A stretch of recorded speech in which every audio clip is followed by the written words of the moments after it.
una fe que mueve montañas. Y en nuestros días se ha popularizado esta frase, ¿no? Sobre todo para referirse a aquellos que logran lo que se proponen o que consiguen realizar algo que parece imposible. Y esto no solo en el entorno cristiano, sino también en el secular. Entonces, a veces se cree que una persona que tiene suficiente convicción en lo que quiere lograr tiene fe, ¿no? A veces pensamos que así se define la fe, suficiente convicción. Por otro lado, una de las afirmaciones que las personas dicen cuando alguien tiene un problema es: tenga fe que esto se va a solucionar. Tenga fe que esto se va a solucionar.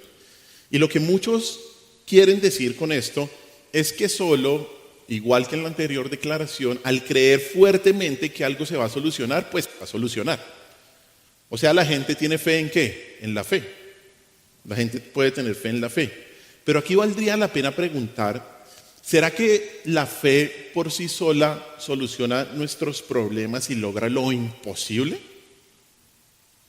O mejor aún, ¿será que la fe está para que las personas logren sus objetivos y solucionen sus problemas?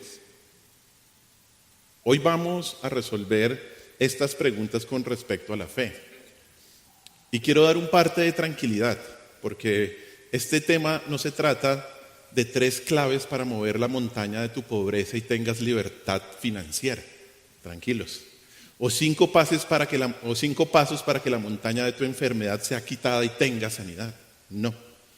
Hoy vamos a estudiar, como siempre estudiamos, lo que dice la Escritura y lo que quiso decir al Señor cuando Él dijo una fe que mueve montañas, y vamos a aprender la importancia de la fe en la vida del creyente. Así que acompáñenme al texto y vamos a leer de Mateo capítulo 17, versículo 14 al 21.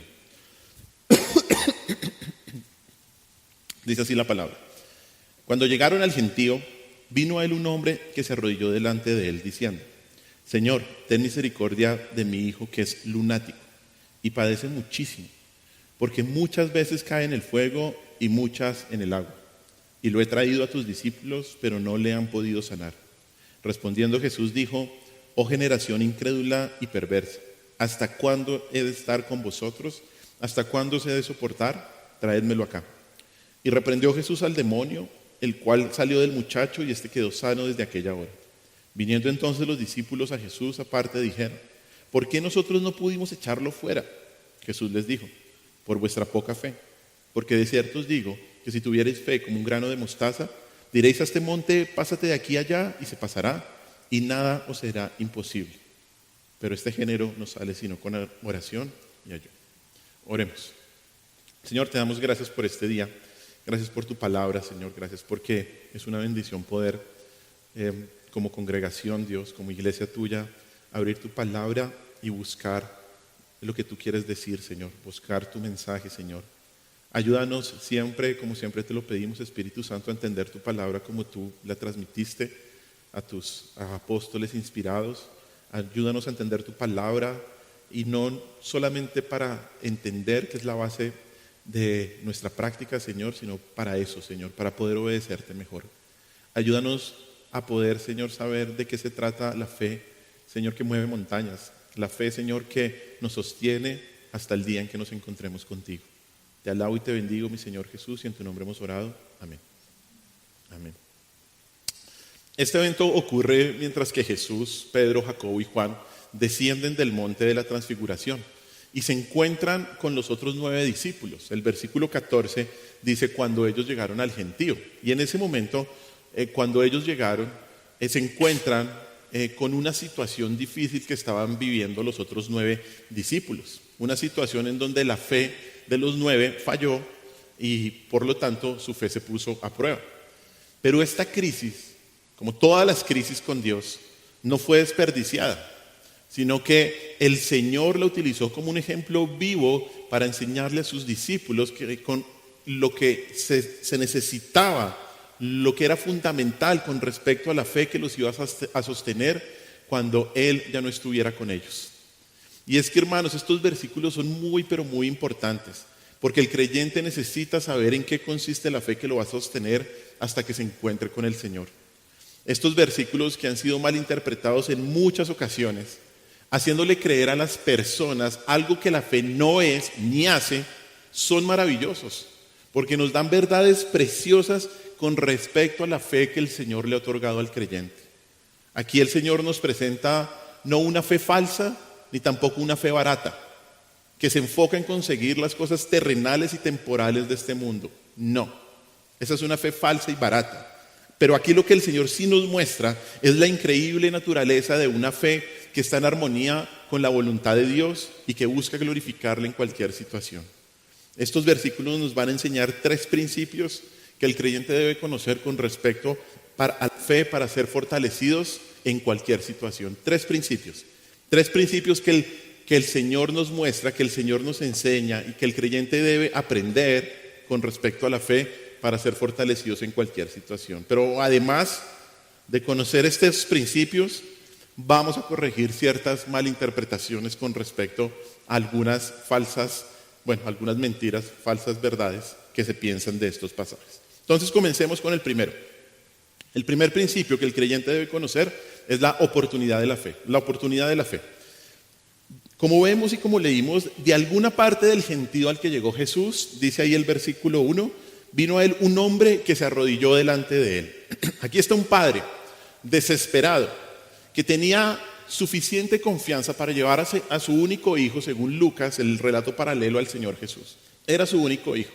Ahí vemos el relato paralelo en Lucas 9, donde nos dice que era el único hijito que tenía este padre.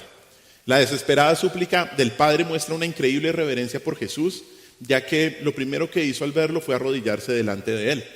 Y esta postura era muy común en el Antiguo Testamento para describir personas arrodillándose ante profetas, reyes y especialmente ante Dios.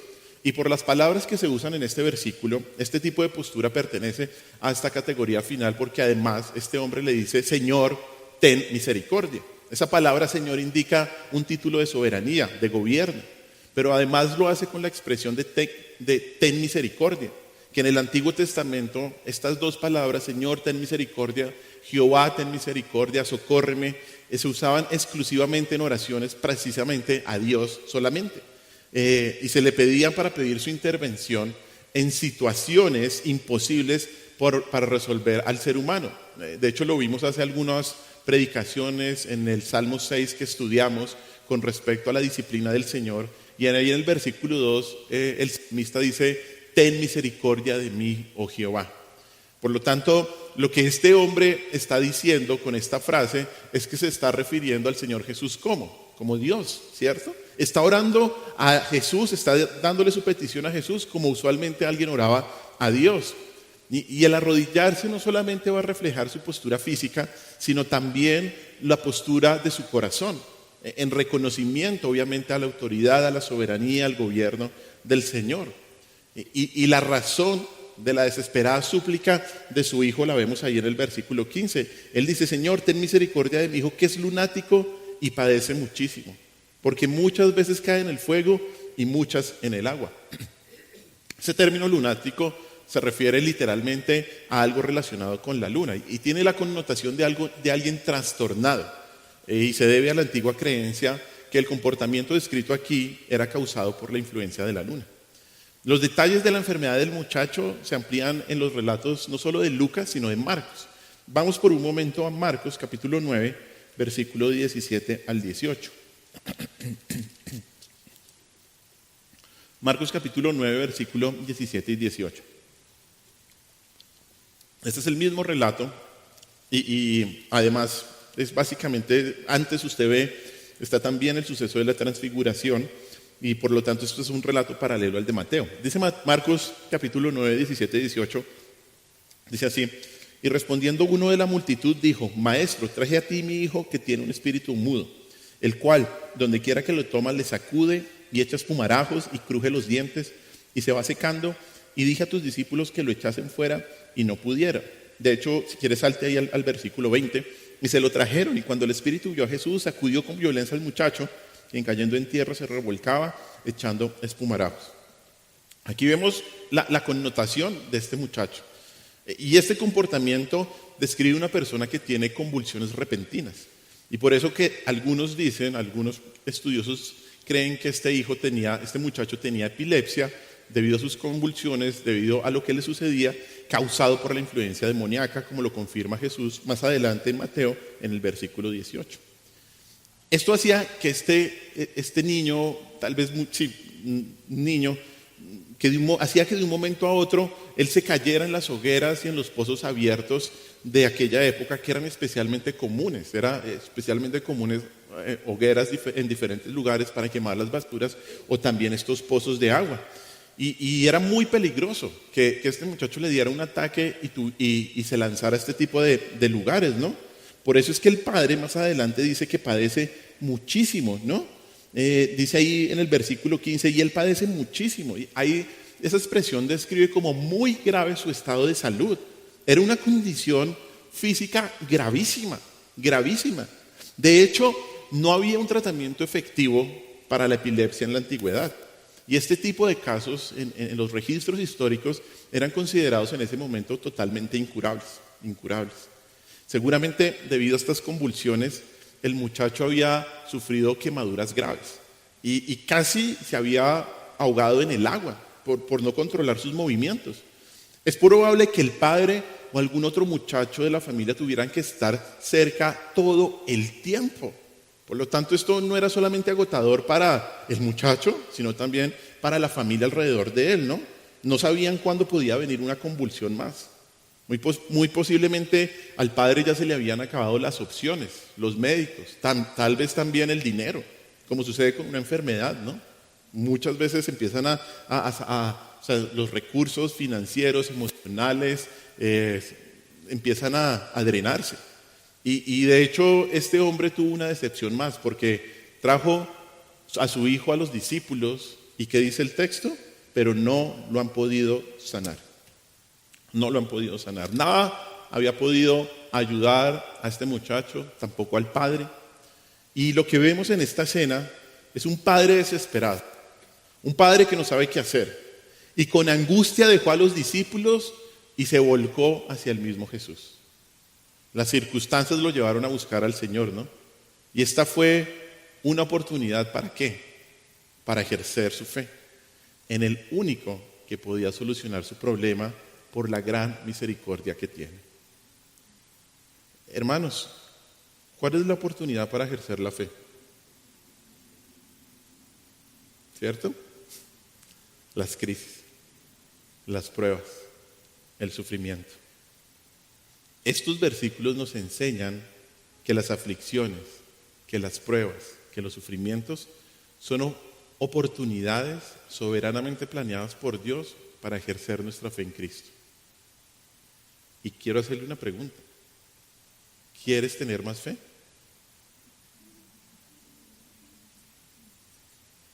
¿Quieres ser un hombre o una mujer de fe?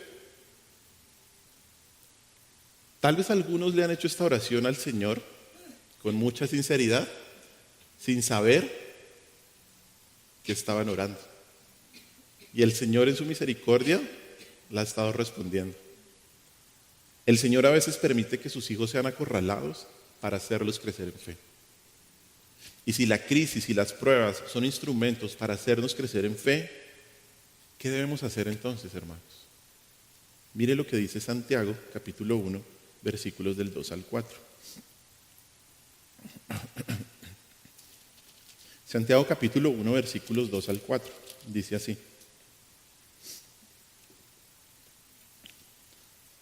Hermanos míos, tened por sumo gozo cuando os halléis en la prosperidad. ¿No, Anita? Cuando todo vaya bien, cuando haya salud, dinero, familia. No, hermanos míos, tened por sumo gozo cuando os halléis en diversas pruebas, sabiendo que la prueba de vuestra fe produce paciencia.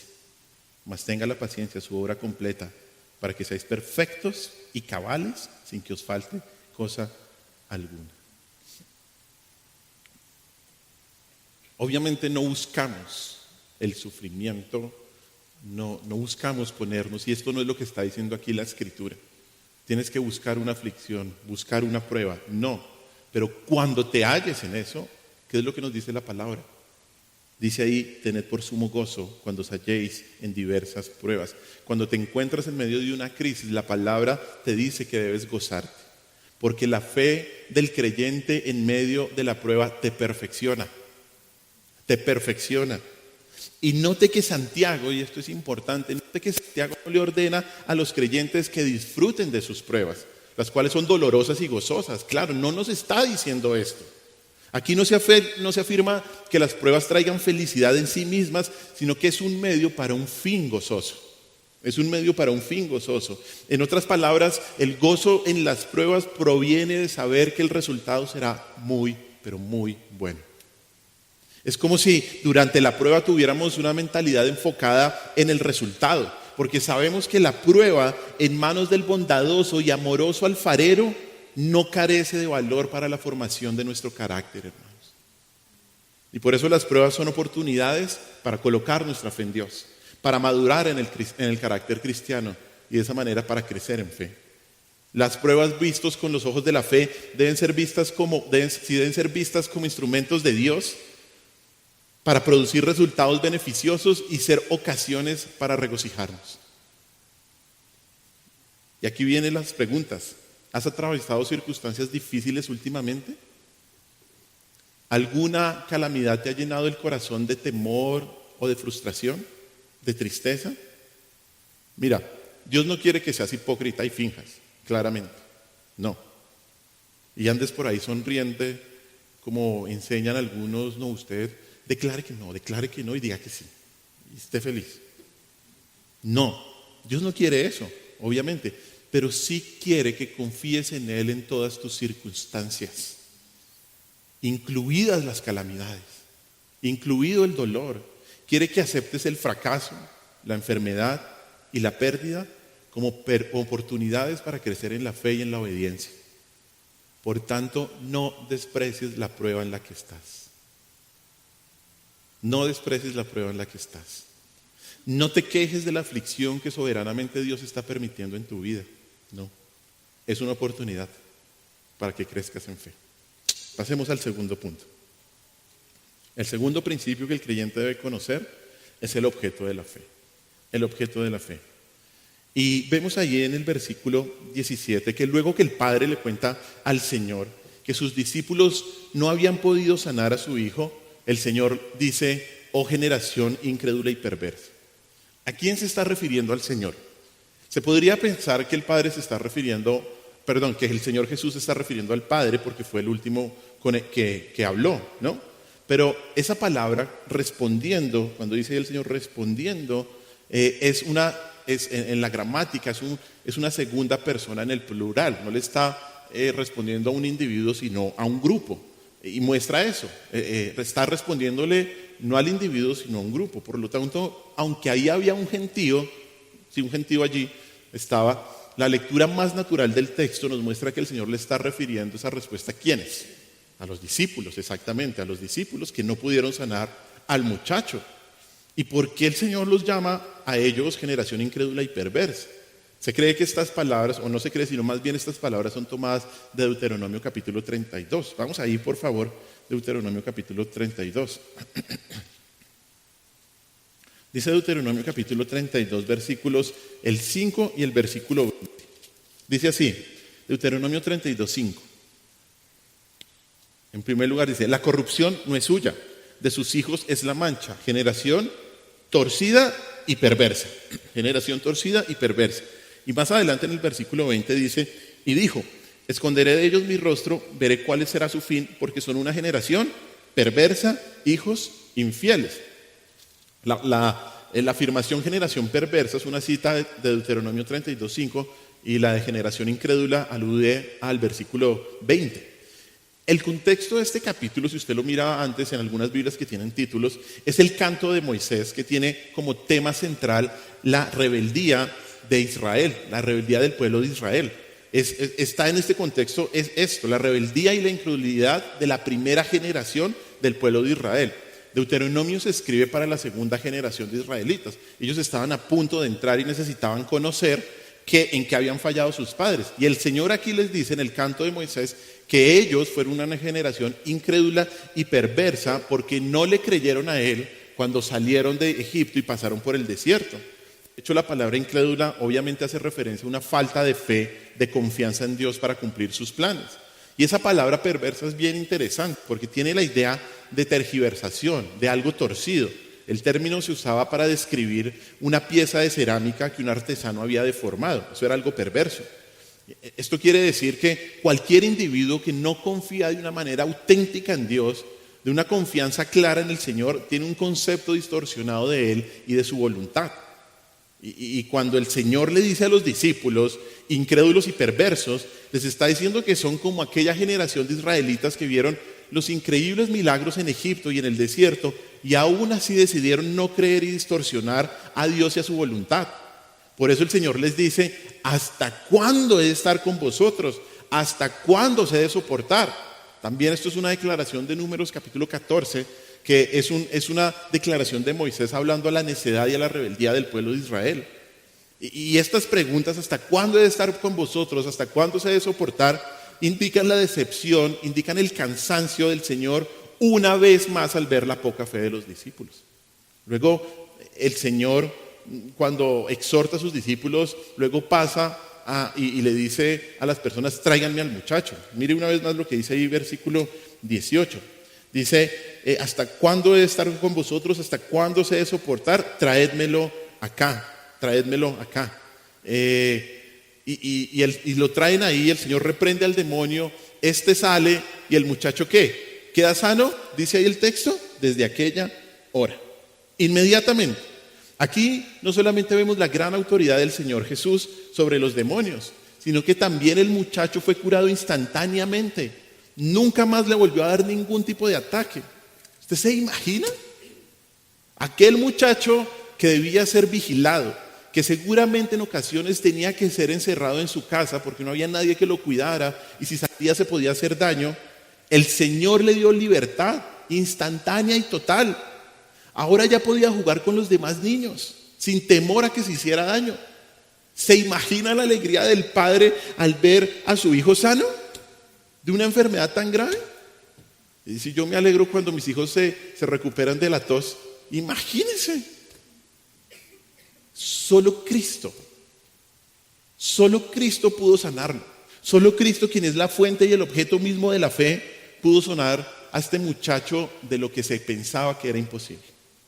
Y aquí viene la primera corrección de una malinterpretación que se ha hecho con respecto a la guerra espiritual. Porque, y eso se ve mucho más claro, están los de Millos ahí, ¿no?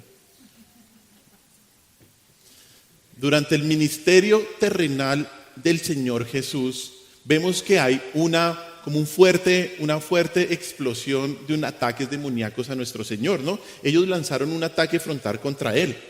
Sin embargo, si usted sigue leyendo ordenadamente el Nuevo Testamento, parece que hay un cambio en el resto de las cartas y de las epístolas, porque desde Romanos hasta Judas no hay ningún caso ni ninguna instrucción a los creyentes de cómo expulsar demonios, ni nos exhortan a hacerlo. No hay nada. No hay nada. No nos dicen que usted le tiene que buscar el apellido, de dónde viene, a dónde va. No. Sí se nos dice que hay una guerra espiritual, claramente. Por ejemplo, en Efesios 6 se nos dice que nos pongamos la armadura de Dios contra las artimañas del enemigo. Pero ¿qué es la armadura de Dios? La armadura de Dios son verdades doctrinales por las cuales el creyente debe vivir constantemente, ¿no? Constantemente. También se nos dice en Santiago 4:10 que nos sometamos a Dios y el diablo ¿qué? Huirá de nosotros. También se nos dice en primera de Pedro 5:8 que tengamos cuidado con las artimañas, con las maquinaciones del enemigo. Al parecer, en la medida en que hubo mayor revelación bíblica, la guerra espiritual se libra en el campo de la verdad y la mentira. Y por eso el Señor dijo, ¿conoceréis la verdad y la verdad qué? Correctamente. Y mire este versículo tan claro, 2 Corintios capítulo 10. 2 Corintios capítulo 10, versículos del 3 al 6. Dice así. 2 Corintios capítulo 10, versículos del 3 al 6, dice así. Dice, escuche bien, pues aunque andamos en la carne, no militamos según la carne, porque las armas de nuestra milicia no son carnales, sino poderosas en Dios para la destrucción de fortalezas. ¿Cómo? Escuche bien 5. Derribando argumentos y toda altivez que se levanta contra el conocimiento de Dios y llevando cautivo todo pensamiento a la obediencia de Cristo y estando prontos para castigar toda desobediencia cuando vuestra obediencia sea perfecta. ¿Cuál es la guerra espiritual? Conocer cuál es la verdad de la palabra y cuál es la mentira del diablo y confrontarla. Esa es la guerra, hermanos. Esa es la guerra, de llevar todos nuestros pensamientos cautivos a la obediencia de Cristo, porque todos nuestros pensamientos, aparte de nuestra naturaleza pecaminosa, están influidos por un mundo pecaminoso. Y aparte, el pensamiento falso de la guerra espiritual se ha metido en la iglesia. Y debemos entender qué es esto, porque solamente la verdad nos hace libres. ¿Debes expulsar demonios? Muy bien. Muy bien. Continuemos. Luego del milagro y la exhortación pública a los discípulos, estos quedaron pero tan impresionados, pero también tan avergonzados, que esperaron a estar solos con el Señor Jesús para preguntarle en qué habían fallado. Mire lo que dice el versículo 19. Viniendo entonces los discípulos a Jesús aparte, dijeron: ¿por qué nosotros no pudimos echarlo fuera? ¿No? Y ahora el Señor responde explícitamente lo que implícitamente había tratado de decirles. Y Él les dice: por vuestra poca fe. La primera frase del versículo 20. ¿Poca fe qué es? Es incredulidad. Esto no es falta de fe regeneradora, sino una falta de fe. Hasta cierto punto ellos tenían cierto tipo de confianza, o no habían tratado de curar al muchacho, porque lo intentaron. Pero ellos fueron impotentes específicamente por una falta de fe en Cristo mismo, porque fue Él quien les dijo casi un año antes que podían tener la autoridad para expulsar demonios. Acompáñenme a Mateo capítulo 10. O sea, Mateo capítulo 10 ocurre casi un año antes de Mateo capítulo 17. Mire lo que dice Mateo 10 cuando eligió a sus 12 apóstoles. Dice así: entonces, llamando a sus 12 discípulos, les dio autoridad sobre los espíritus inmundos, para que los echasen fuera y para sanar ¿qué? Toda enfermedad y toda dolencia. Ellos tenían la autoridad del Señor Jesús para hacer lo que no pudieron hacer. ¿Qué fue lo que pasó entonces? ¿Por qué no pudieron? ¿Será que se confiaron en la habilitación y en la experiencia que ya habían tenido? Porque de hecho, cuando el Señor les da esta encomienda, después los discípulos dan muestras de que están obedeciendo y que los demonios se les sujetan y que sanan personas.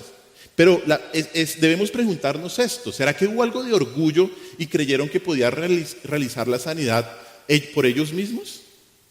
Puede que hubo algo de orgullo, ¿cierto? De hecho, los discípulos le preguntan al Señor ahí en el versículo 19, ¿por qué nosotros no pudimos? Y algunos piensan que puede ser una afirmación de que los discípulos también estaban creyendo que era en el poder de ellos.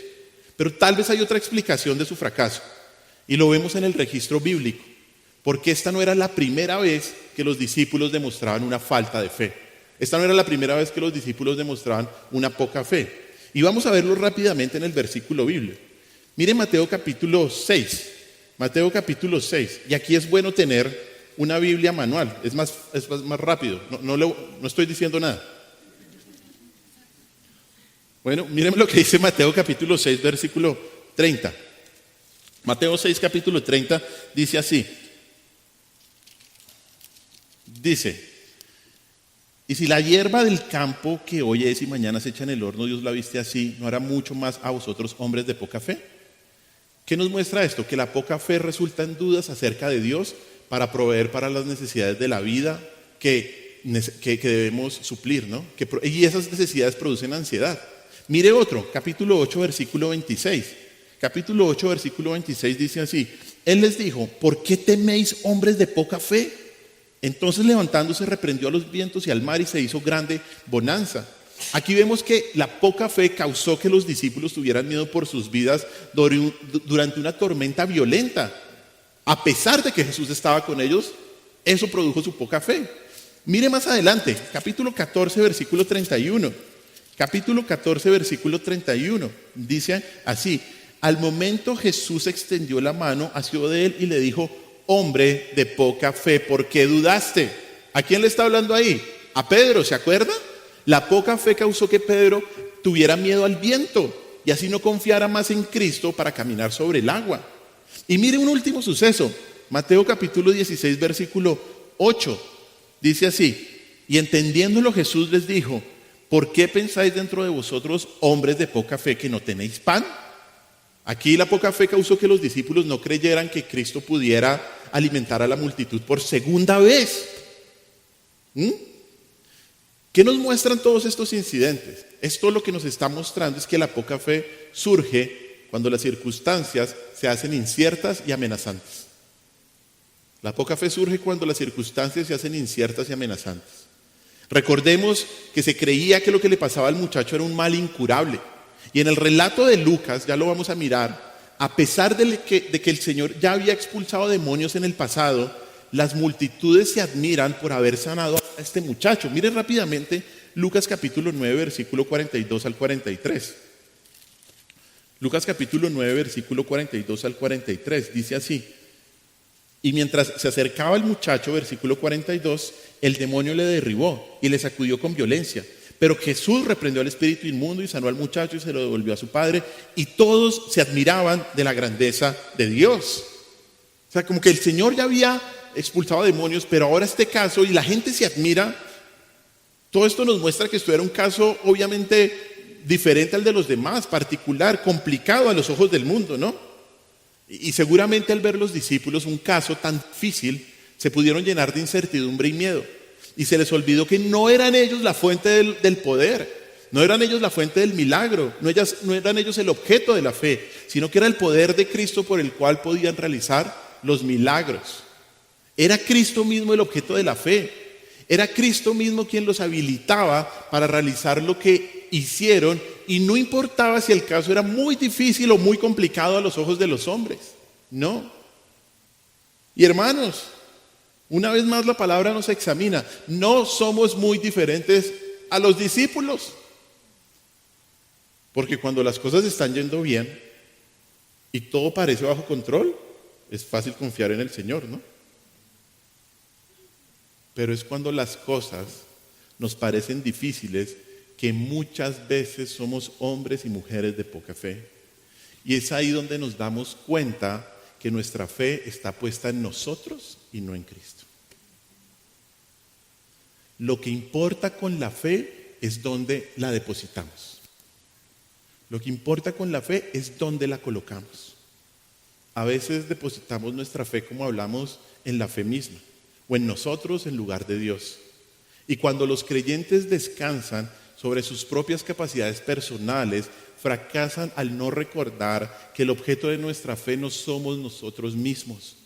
No es la experiencia que tengamos acerca de un suceso o el conocimiento que tengamos, no. La verdadera fuente de poder espiritual radica totalmente en el Señor. Solamente Cristo debe ser el objeto de nuestra fe.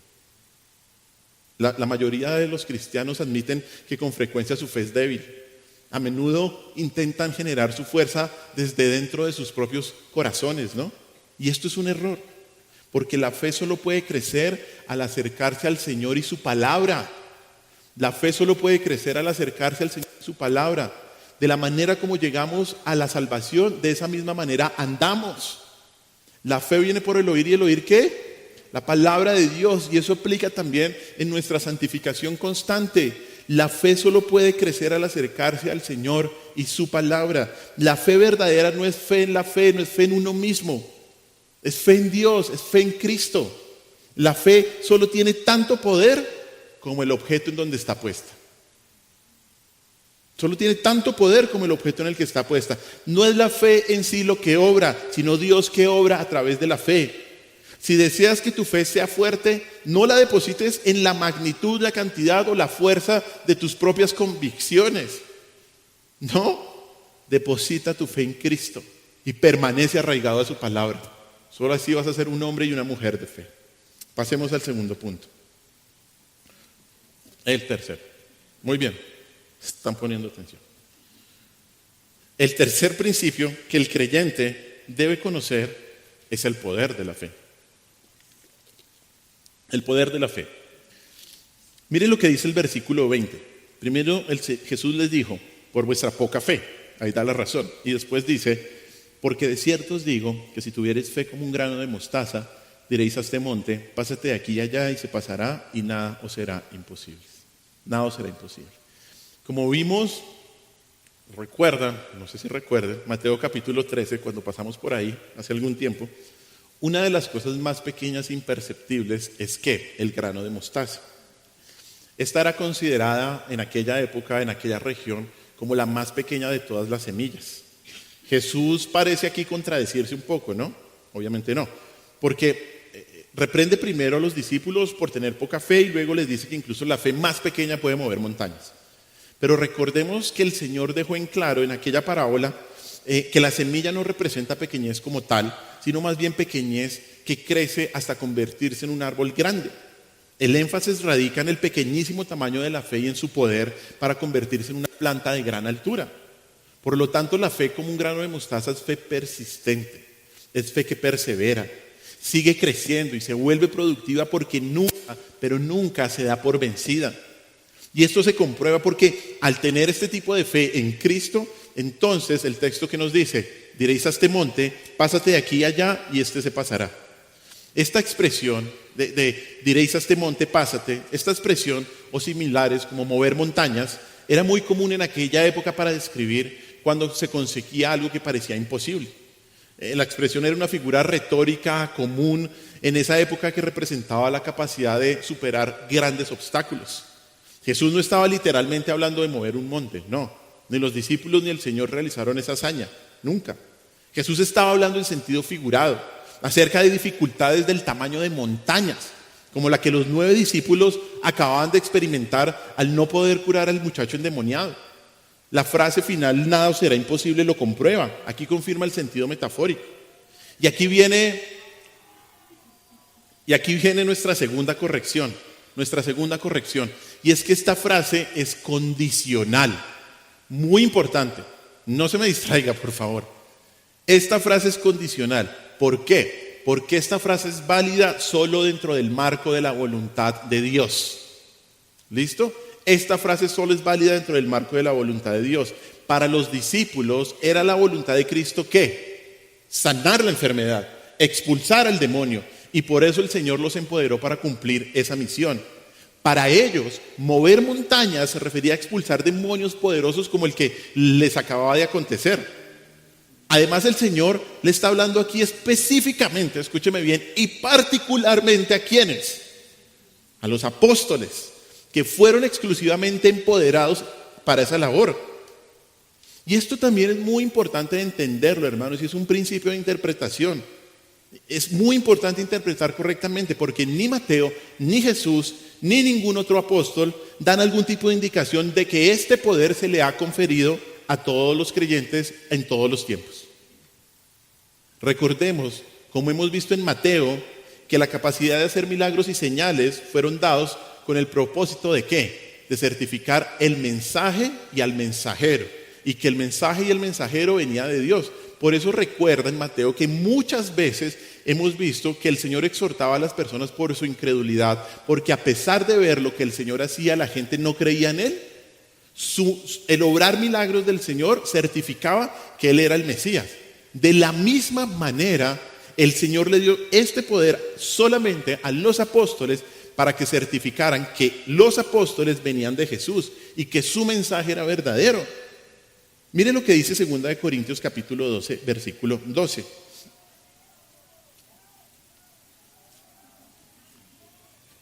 Segunda de Corintios capítulo 12, versículo 12.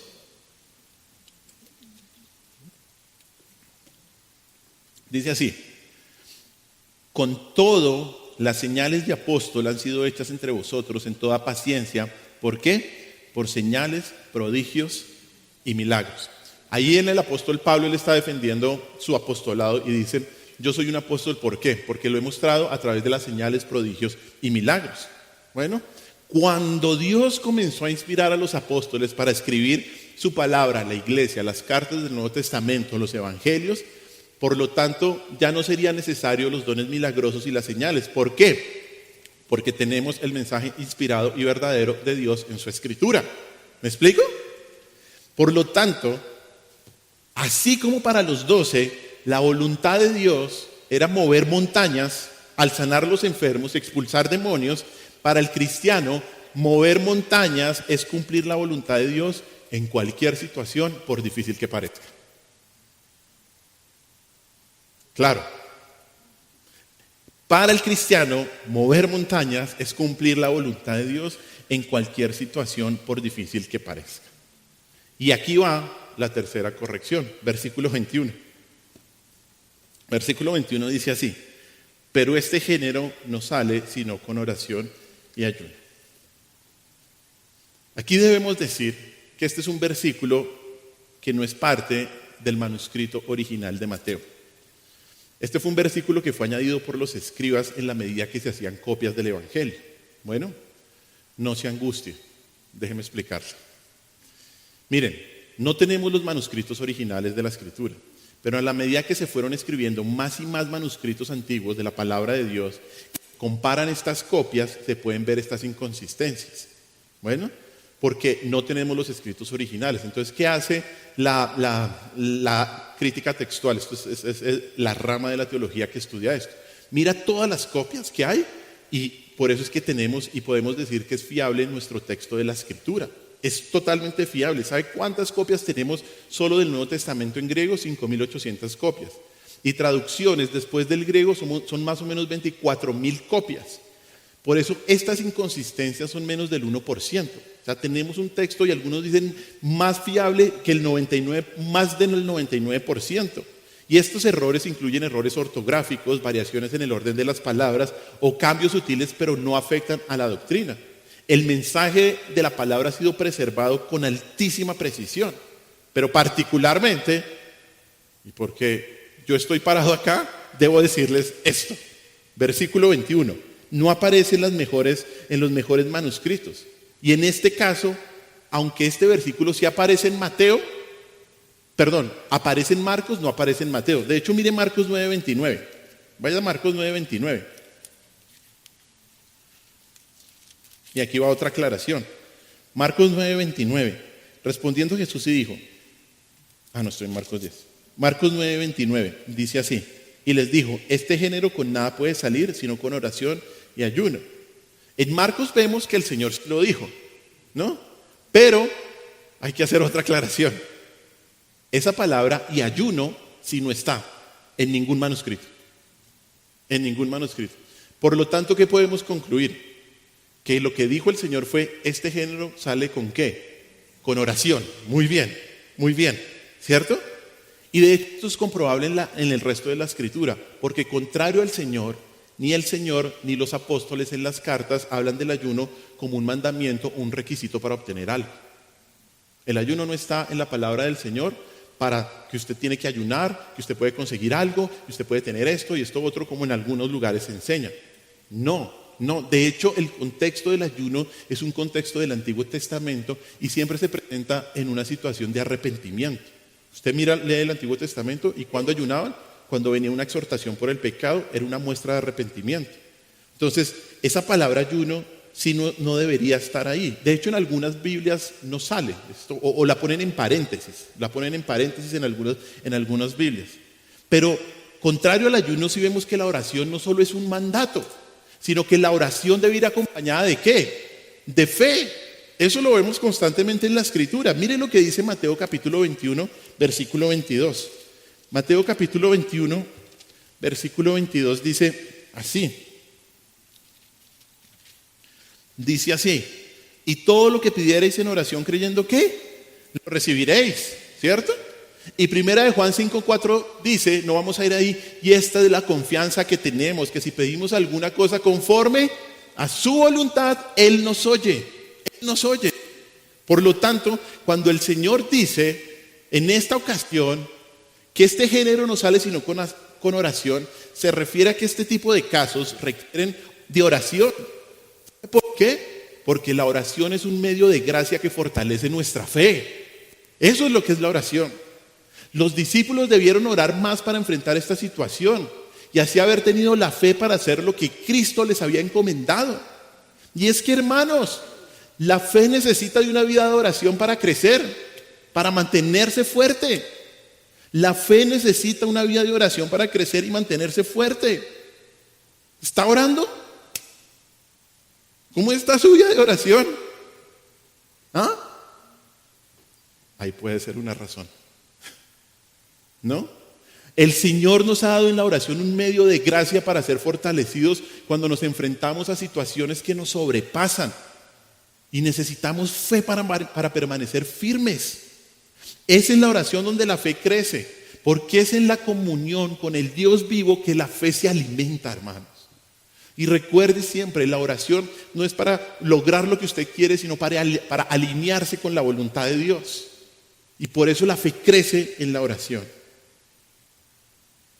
Hermanos, si tuvierais fe como un grano de mostaza, nada, pero nada que sea la voluntad de Dios será imposible de cumplir. Recuerda siempre que esto no es una promesa, una carta blanca que te permite hacer o conseguir cualquier cosa que pides, ni aplicarlo a cualquier capricho personal. Yo quiero esa casa, me voy a endeudar, no me importa, pero yo tengo fe. No, hermanos, eso es falta de reverencia con el Señor. Eso es malinterpretar el texto. Y es que tristemente este pasaje a menudo ha sido malinterpretado por falsos maestros del movimiento Palabra de Fe. Ese movimiento que es un sistema de enseñanza herético, que declara que Dios le ha dado a los creyentes el poder de pedir y reclamar prácticamente cualquier cosa, incluyendo salud y prosperidad, y que las personas solo necesitan ejercer suficiente fe para que sus deseos se cumplan. Eso no es bíblico, eso es nueva era. Visualice. Cash Luna, Guillermo Maldonado, Andrés Corson, Eduardo Cañas, Joyce Meyer, Kenneth Copeland, Joel Osteen, Benny Hinn, Kenneth Hagen. Esta lista me la dio uno que la tiene clara. Y lo digo porque son falsos maestros. Y la Biblia me avala en poder denunciarlos. Todo este tipo viene por esa palabra de fe. Y es que, hermanos, ¿qué dijo el Señor Jesús en Mateo capítulo 6? Esas cosas las buscan ¿quiénes? Los incrédulos. ¿Qué comeremos? ¿Qué beberemos? ¿Qué nos pondremos? Lo buscan los incrédulos. Pero eso no es lo que Jesús enseñó aquí, ni lo que se enseña en el resto de la Escritura. Todo lo que pedimos debe estar en última instancia regido ¿por qué? Por la voluntad de Dios. Por la voluntad de Dios. La voluntad de Dios que es buena, agradable y perfecta. Mire, independientemente de lo que deseamos tener, independientemente de lo que queremos lograr, debemos someter nuestra voluntad a la voluntad de Dios, confiando en que Él sabe lo que necesitamos y lo que es mejor para nosotros. Y aquí es importante esta pregunta. ¿Cuándo necesitas más una fe que mueva montañas? ¿Cuándo necesitas más una fe que mueva montañas? ¿La necesitas cuando quieres conseguir algo? ¿O la necesitas cuando estás en medio de la prueba? Cuando tenemos salud, cuando las necesidades de la vida están cubiertas, creemos que tenemos una fe fuerte, ¿cierto? Pero cuando llegan los momentos de aflicción, se demuestra si nuestra fe es poca o mucha en Cristo. Y esto no se trata de que tener una gran fe nos garantiza que no nos va a suceder nada malo.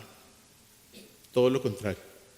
La gran fe confía en Dios cuando no hay nada para comer en la despensa, cuando no hay dinero para comprar alimentos. La gran fe confía en Dios cuando la salud se ha ido, cuando no hay trabajo o cuando tampoco hay familia. La gran fe confía en Dios aunque la tormenta se ponga cada vez más fuerte y la persecución continúe.